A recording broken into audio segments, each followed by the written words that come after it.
Hello there, Sharon here. This breakout of the box is called Self-Awareness Fosters Self-Care.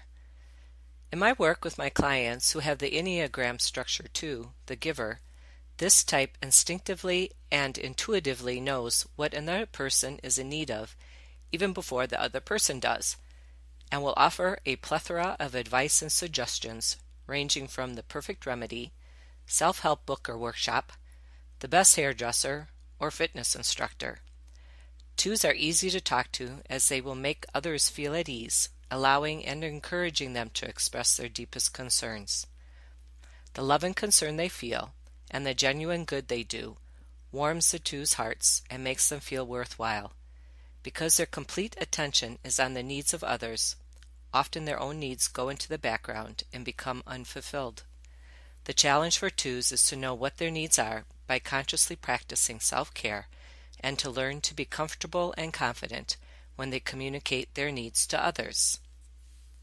So how can a two begin to know what their own needs are when their whole life has been knowing everyone else's needs and spending all their time and energy on fulfilling those needs for others?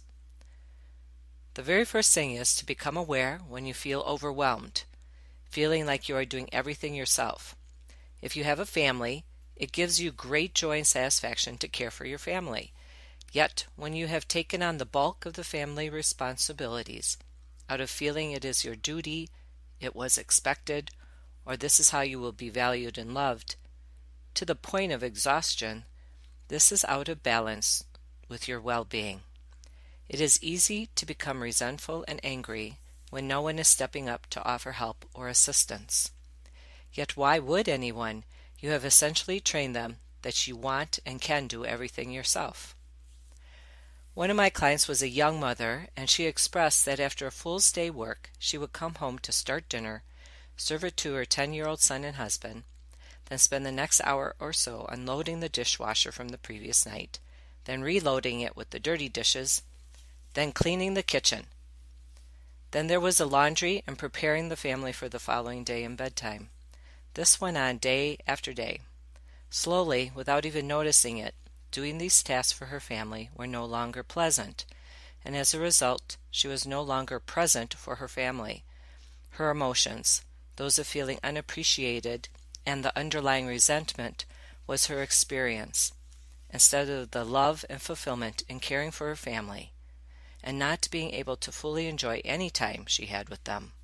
As in any situation where we find that emotions have taken hostage of our present moment, the first and most important action is to begin to be aware of the thoughts that are fueled by the emotions we are having throughout the day. So we start with what's called self-awareness.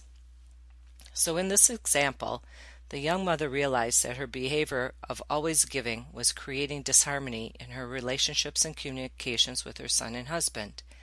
She saw how it was creating disappointment and resentment within her. We discussed some of the ways she could ease being overwhelmed by asking for what she needed. It was about a week later when we spoke again.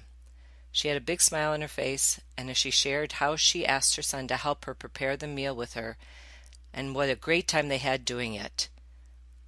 The double bonus being her son is learning the basics of meal preparation. She asked for help with cleanup and with folding and putting away the laundry. Now, instead of doing it all herself, she showed her son how to fold some of the easy pieces and how to properly hang and put them away. They were having fun together while teaching household skills. So the next part about self-care is very important for a two.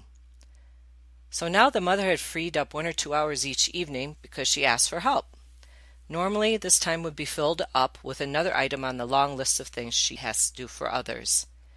In a previous client session, I had the mother write down her 15 most favorite things to do. This ranged from watching a favorite Netflix show, to reading a magazine, to spending the afternoon with a girlfriend, or playing a game with her husband and her son. So right now, get a paper and pencil and do this activity. Make a list of your favorite things and purposely do one each day, doing no other tasks. This time is solely dedicated for your enjoyment. Claim this time as just for you and enjoy it, lavishly and decadently.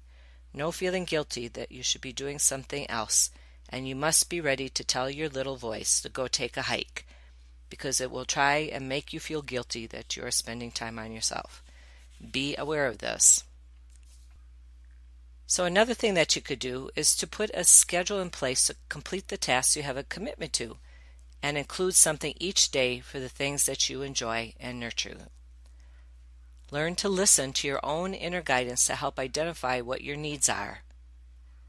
Then begin to sense what is the best decision for you, and then doing it. So remember, the practice for the giver is to get in touch with your needs, your health and happiness, for balance, and to develop your own sense of value through self-nurturing and self-care.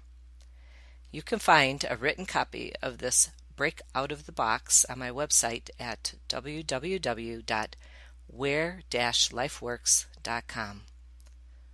So be well and join me again for another Breakout.